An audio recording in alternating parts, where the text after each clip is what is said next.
I think if Advent, Christmas, is about anything, you have to talk about Christmas traditions. We have traditions here that we've developed over the years. They're church traditions that are part of the life cycle of the church, but probably all of you have some family traditions that are different than the traditions of other families. How many of you have a unique family tradition that happens in your house? There's something you do every year. Nobody, great. Well, I'm done. And how many of you do have something that's familiar at your house? When you open packages, what you have for the meal, there's something that happens. And Christmas traditions as a whole have value in culture and in society. I read an article on a website called Psych Central that talks about traditions this way. We hold on to holiday traditions because they add meaning to our celebrations and help us bond to those we love. Holiday traditions are essentially behaviors that nurture us and our relationships. They have survived since the dawn of man and have been around as long as recorded history. Holiday traditions are an important part to building a strong family bond and family community. They give us a sense of belonging, a way of expressing what is important to us. They connect us with our history and celebrate ongoing generations of family. Most people have something they say at the holiday season like, "Oh, this was great-grandma's tablecloth we always used at Thanksgiving," or "I remember stringing popcorn with my mom when I was young." They keep the memories of the past alive and help us share our history with the next generation. There's value in traditions, and especially so during the Advent season. Well, this Advent series is built around one of our family traditions. And I'm not asking you to incorporate it, but I do want to share it with you. For years, when my wife's side of the family gets together in acreage out between Knoxville and Oskaloosa, we've always had a treasure hunt for the kids, and there have been different ways of doing that. One year, the guys dressed up in camo and went and hid out in the brush with turkey calls, and they had to find us and then find their way around to the clues. So there's always been something we've done that's silly and fun for the kids. And then the next generation grew up, the grandkids come along, and they began it again, and they wanted to take over the clues, and that was all fine. And one year, as we set out the clues and they have to find the clues to find the treasure and the gifts that are in the treasure, they went out the door and looked at each other and laughed and ran straight to the treasure. Forget the clues. They went straight to the treasure. How do they know? Well, what we hadn't factored in is there had been a fresh snow that morning. No one had been out there other than those of us who were hiding the clues.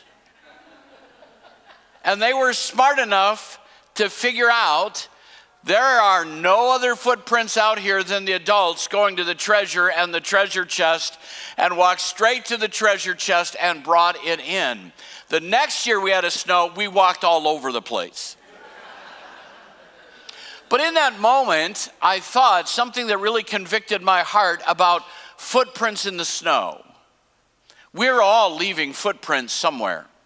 We're leaving footprints in the snow in the sense that they won't be permanent. We'll pass on, and a new generation has to stand up. But it's fair to ask ourselves, where are our footprints leading those that follow us? Are they leading to the treasure? Are they leading to the truth? And I would ask you this morning, during this Advent season, when we celebrate the concepts of Advent, where are your footsteps leading? If I were to follow you, where would those steps take me?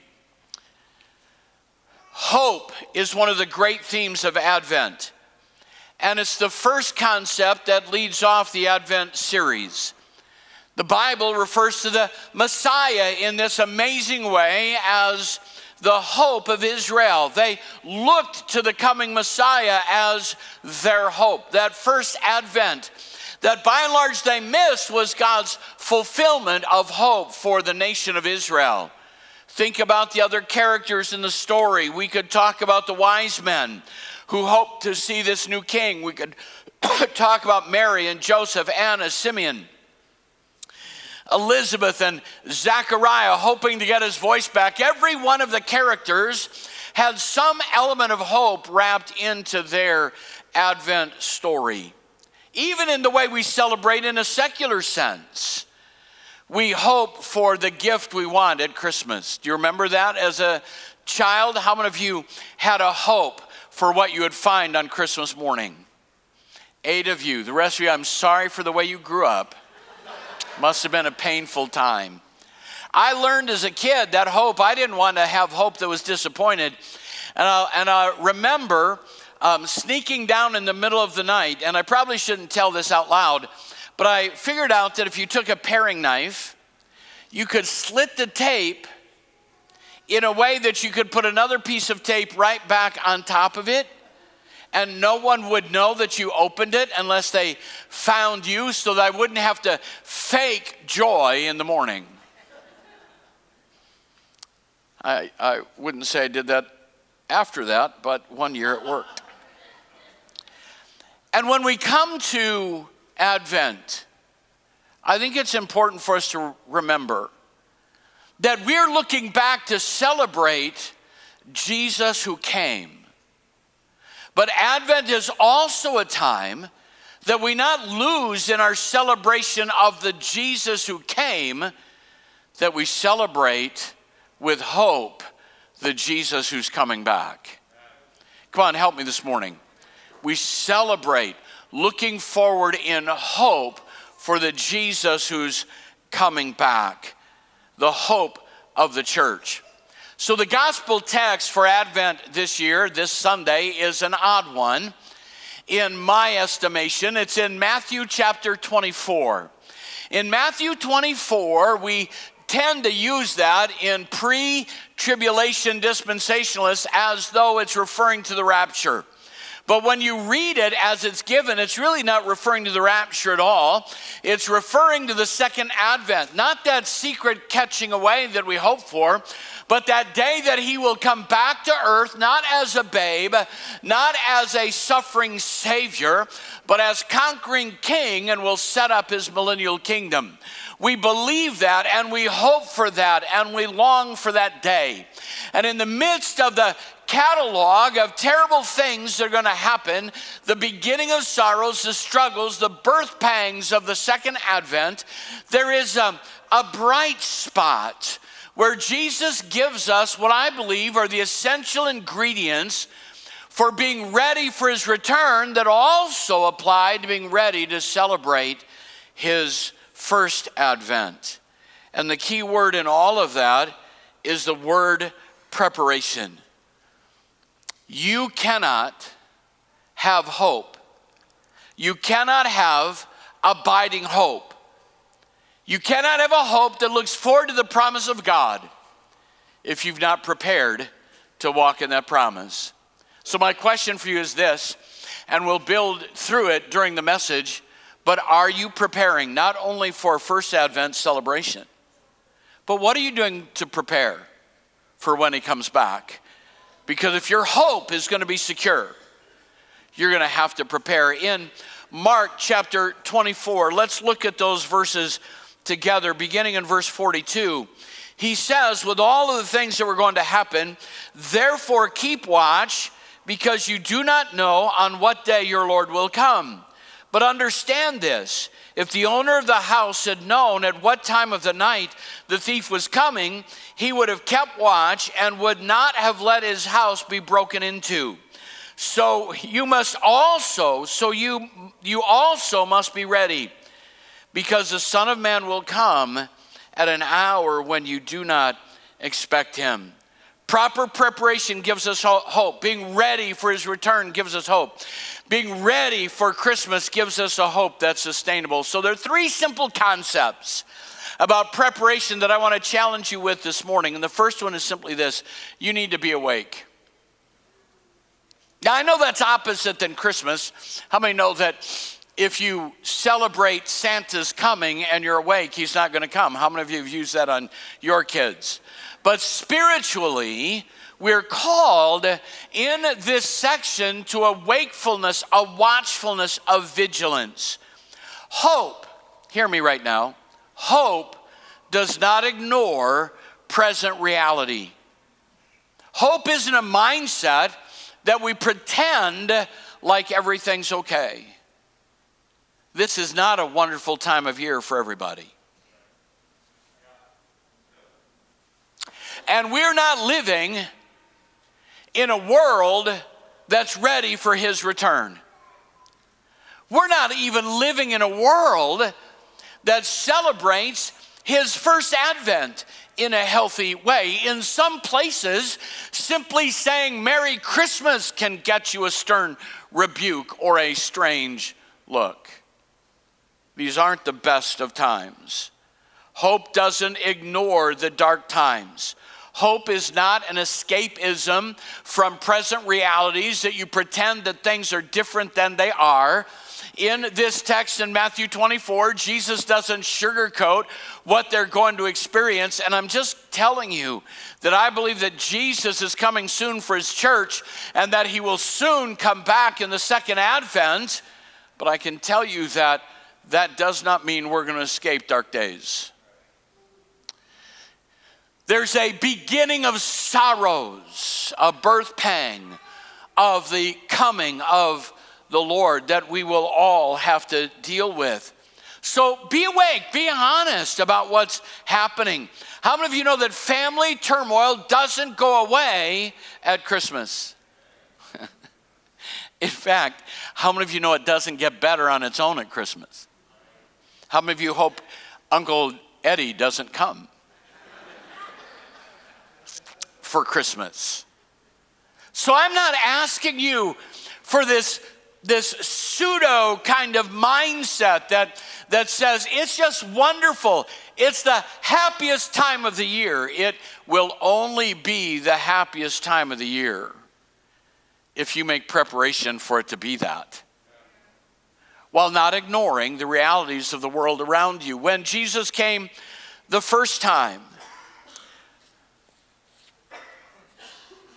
he came to a world that was experiencing dark days. It was dark in Bethlehem when Jesus came.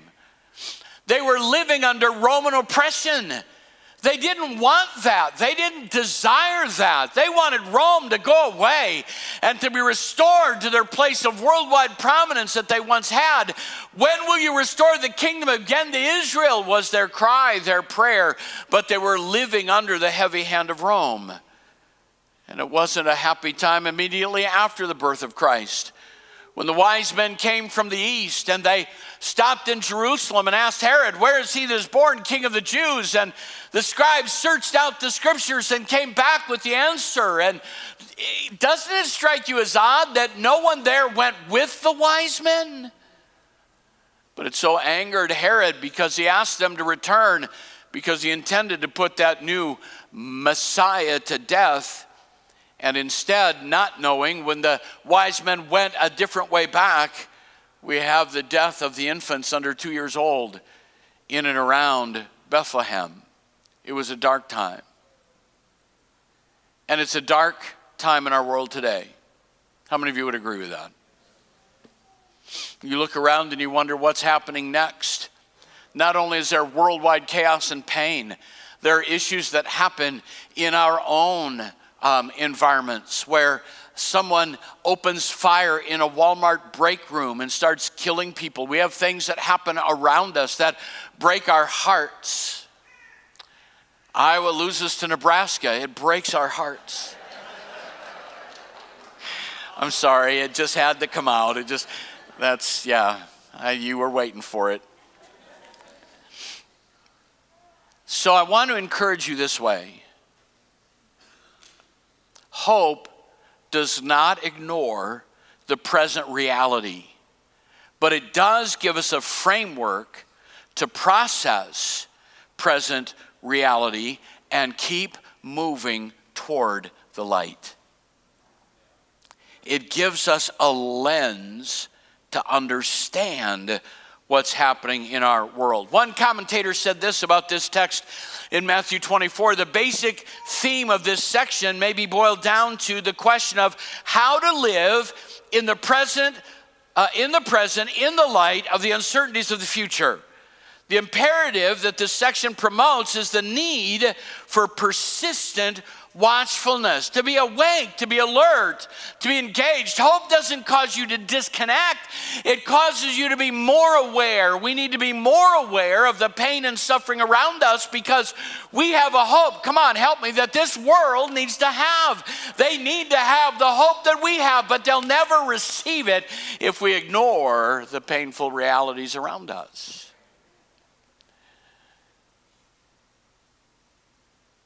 Hope evaluates clearly and biblically.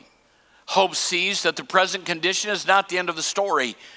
We're told in 1 Thessalonians that we sorrow, but not like people who have no hope. And I think that the Jews had lost their hope of the Messiah ever coming. 400 silent years, and this entourage, think about this incredible entourage of magi from the east come into Jerusalem with all of their pomp and circumstance and ask about the Messiah and the star they've seen, and no one is curious enough to even follow them to Bethlehem. That can only mean one thing. They'd lost hope in the fulfillment of the promise, and they were living in the darkness of the present. They'd given up that God had a solution for their nation. They quit watching because they lost hope. We're awake because of hope. We're engaged because of hope. We do not know when the Lord will come, but the Father knows. And let me just throw something else out here since you're just looking at me funny to mess with you. I get asked this regularly. Does Jesus know the day or the hour? Because the Bible says he doesn't. The Bible said he didn't know when he was on earth. If he is fully restored to deity as we believe that he was, then there can't be anything he doesn't know today. He is God. In that moment, he didn't know. But heaven has a timetable. Heaven has a plan. So I'm asking you, if your footprints in the midst of a dark world are leading people toward hope, or are you simply stomping around in a circle complaining and griping and depressed over what's happening in our world? We should be leading somewhere. We should be leading toward hope in the midst of a broken world. That's where our lives should be going. Can you help me this morning? That's where our lives should be going. We need to be awake, aware, vigilant, attentive, and headed toward hope. The second part of that is to be prepared. Look at what it says in chapter 24. We need to be awake, but awake doesn't mean that you're prepared. Therefore, keep watch. Understand this. If the owner of the house had known at what time of night the thief was coming, he would have kept watch and he would not have let his house be broken into. What does that mean? Doesn't mean he'd have just kept watching. It means he'd have made preparation. I saw an ad for a gun safe, a lockbox that fits between the mattresses, so that if you're broken into, you can reach down, pull that out, load the clip, and be ready to respond. But you can't respond just by being alert. You have to respond by being prepared. How many of you had a great Thanksgiving meal? Well, that got a response. Thank you very much. Great Thanksgiving meal. And let me tell you how it happened. You were all sitting around aware that you were going to have a great Thanksgiving meal, and you all had hope that there was going to be a Thanksgiving meal. And since you were aware and had hope, it magically appeared on the table. That's what your kids think. How many of you know that takes a great deal of preparation? I was going to smoke some meat for Thanksgiving. That means I can't do that. The amount of time it took to smoke that, I couldn't do that on Thursday morning, I had to start preparing ahead of time. One of our other traditions that we have on the Wilcox side of the family is we do family edifying things, like shooting each other with paintballs. It's a great thing to do over the holidays. And so I have these paintball guns, and I want to make sure that happens because we need to bond with yellow or pink or whatever paintballs. And I thought I had everything ready. I had cleaned them out. The canisters were filled. And you know what I didn't have? I had CO2. I didn't have paintballs. It doesn't hurt as much when you shoot CO2. But I thought, they're everywhere, right? Everybody has them. I mean, I went to stores and I called. Nobody had them. So I figured what we would do is I had enough to give everybody 10, and they would shoot 10 of those and be done, which is not how you play the game. But my lack of preparation, because I had hope and an expectation that wasn't grounded in fact, meant that the event didn't happen. You're not going to be ready for the first Advent by hoping in the secular sense. You're not going to be ready for the second Advent by hoping. Some of you, I know how you live. Some of you I've got a secret for you. Ready? Ready? Nod your head as if you understand. Just kind of help. You will have a much calmer Christmas holiday if you start shopping before the 24th. Amazon isn't going to get to you overnight. And Walmart's going to be sold out. And I don't need a bag of circus peanuts. A friend of ours posted on Facebook, and I know, how many of you wait till after Thanksgiving to put up your Christmas ornaments outside and inside? How many of you are? And how many of you do it in July? How many of you never take them down? I had a friend who put the garbage bag over the tree, put it in the basement, and then brings it out. And I was one of those guys. I really was. Like, I'm a Thanksgiving fan. And we're not going to decorate ahead of Thanksgiving. And then one year after Thanksgiving, it is 10 below zero. And I'm outside trying to hang lights and thought, I don't love Thanksgiving that much. I should have done this when it was 40 out. You don't have to turn them on, but you can get them out. A neighbor said to me, boy, you're putting your stuff out early. And I said, no, I'm putting my stuff out smart. Preparation, are you hearing me? You can't have a celebration. You can't have an experience. You can't enjoy an event if you don't plan and prepare. So why don't people prepare? Well, I read some quotes on the value of preparing. Some of you will be familiar with some of these. Abraham Lincoln said, if I had 8 hours to chop down a tree, I'd spend 6 hours sharpening my axe. Another author said, there's no harm in keep hoping for the best as long as you're prepared for the worst. Now, that's a secular mindset, but there is an element of truth there. Benjamin Franklin said, by failing to prepare, you're preparing to fail. Ezra Taft Benson said, it's easier to prepare. That's a paintball got in my mouth. It's easier to prepare and prevent than to repair and repent. And John Kennedy said, the time to repair the roof is when the sun is shining. Hope calls us to prepare for a brighter tomorrow, to live with that in mind. So why don't we? Why don't we do a better job preparing? Why do we just wait? Why are we not preparing for the second advent? I'm not saying that all of you aren't, but many Christians are simply sitting back waiting for that to happen without preparing their hearts, homes, or their lives for the time that Jesus will return. We are losing our hope because we're not preparing. One expert of human behavior suggests there are a number of reasons why people don't prepare for emergencies or the inevitable, because they believe things like this: everything will be fine. And I like that optimistic approach, but how many of you know that believing everything will be fine doesn't mean everything will be fine? I know some young men that decided to swim across, last summer I think it was, Easter Lake. And they looked at each other, young men without fully developed frontal lobes. This will be fine. And then they got out in the middle and realized this isn't fine.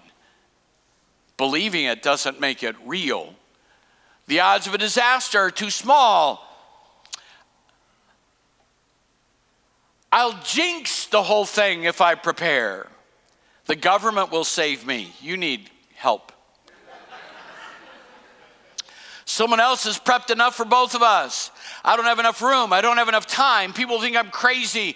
I don't have enough money. I don't have the right skills. I refuse to give in to fear and paranoia. I'm too old. My faith will save me. All of those excuses keep us from preparation. Well, he's going to come. I don't need to do anything. Someone else will do it for me. Are we prepared?